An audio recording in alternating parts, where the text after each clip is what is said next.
I always say that as journalists, we care. We care about what happens.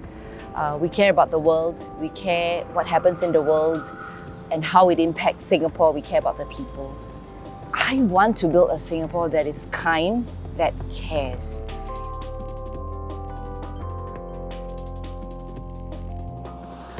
I've had the good fortune of working in the people, private and public sector across 2 decades.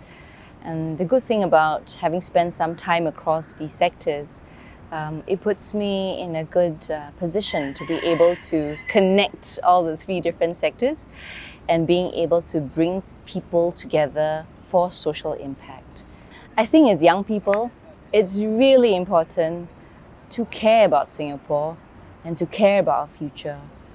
Our Pioneer and Merdeka generations do so much to build the nation. It is on us to take it further. I think as journalists, we also appreciate the power of information and how it can really help us to better understand ourselves and what happens around us and what we can do about it. I've always found it is important to unpeel challenges layer by layer, just like an onion, to go deep into the root cause to understand where is this coming from? Is it something that we can address step by step and then get to a point where we will see a difference?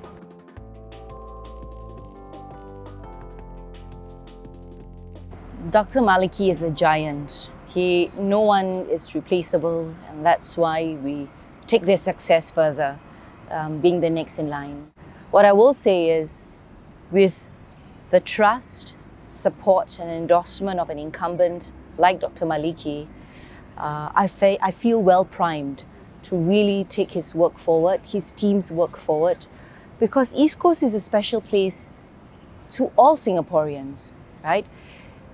Singaporeans come to East Coast to visit their family, to enjoy the food, to rest and relax along the beaches and parks.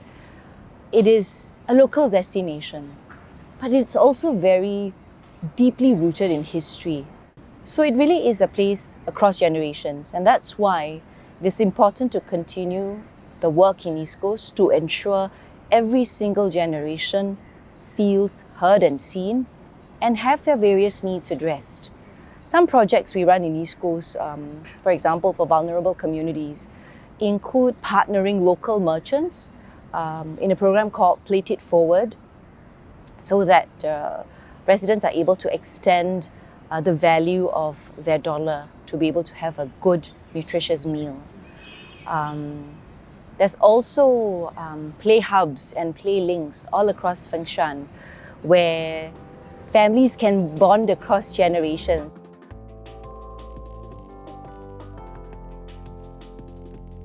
I had a resident who I really enjoyed chatting with.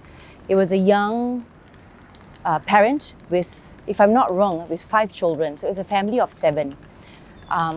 Dad was very motivated in wanting to seek support to be able to find a role that would help him grow. Mom was a homemaker because of the 5 children that were school-going age.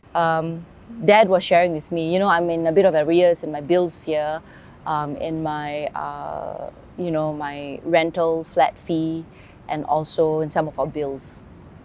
So we said, we have these certain systems that the government has set up in terms of getting assistance.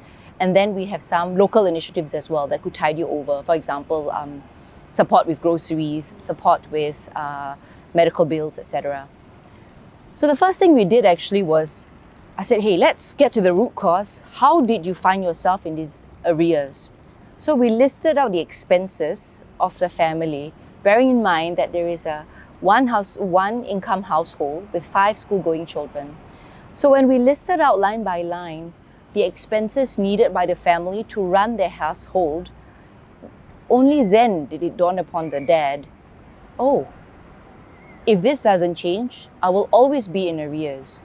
because the expenses I incur for my family, being that I want to give the best for my family, is actually more than an income that I can receive comfortably and continually.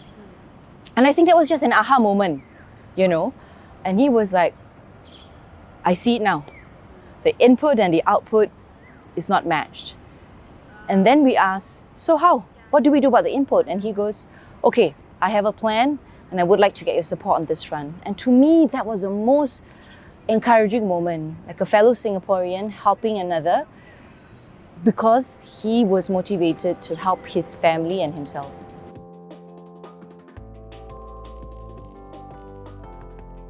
Well, I would say that Singapore cares about our future. Young people care about our future. There's a lot of interest in making the choice for the kind of Singapore that we want.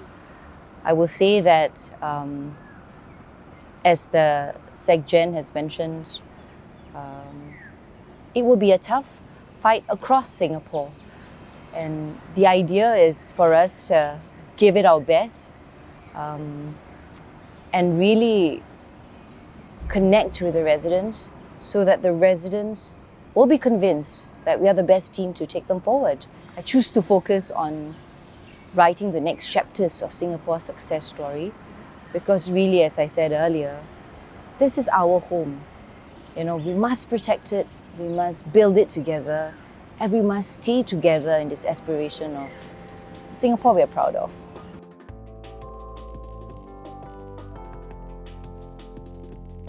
I would say that Singapore is a trade-dependent economy.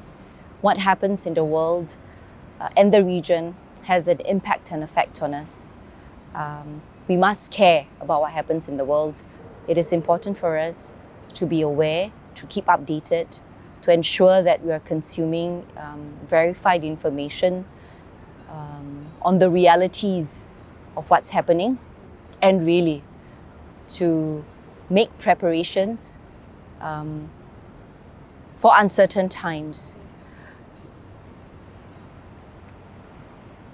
Our relationship with the countries around us and at a global stage is something that Singapore cares deeply about. And we've always been respected as a country.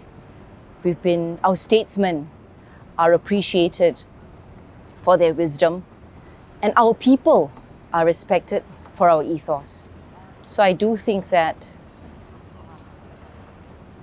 times are changing.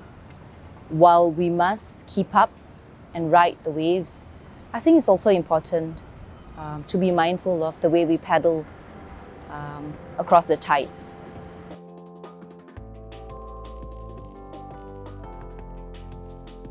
Well, 70% of our workforce is actually powered by SMEs. SMEs are an important community for Singapore. I am particularly a proud supporter of Singaporean businesses. I do my best to support Singapore-owned enterprises, in particular female-owned businesses. I have a softer spot for that. As a person from the social impact space, I am very hopeful that local businesses are understanding the role they play in building society. I've been so heartened by businesses who support causes that I champion. For example, PPIS, the Singapore Muslim Women Association. We had a lot of partners who supported our cause for vulnerable families, for our women's aspirations, for women who are in our halfway houses. And that will continue to inspire me. Just seeing this second and third gen of leaders also continuing the good work of their family businesses tells me that truly is the future of Singapore.